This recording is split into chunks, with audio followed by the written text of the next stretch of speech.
बहुत उम्मीद है कि ये 70% प्लस होगा इंशाल्लाह। इंशाल्लाह पोलिंग का अमल बहुत अच्छे से बामनो अमान चल रहा है। बहुत सुस्त चल रहा है, रश ज़्यादा है और स्टाफ कम है।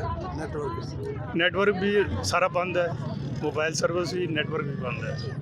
ये पता नहीं जानबूझ के किया जा रहा है या क्या। नेट को बिल्कुल स्लो कर दिया गया है। 0 पॉइंट है जो नेट और मोबाइल तो वैसे भी नहीं काम कर रहा है, तो इसकी वजह से ना बहुत ज़्यादा दिक्कत हो रही है वोटिंग में। जो ऐप बनाई गई थी गूगल के ज़रिए वोट की इंदराज करने के लिए, उसमें बहुत ज़्यादा परेशानी है।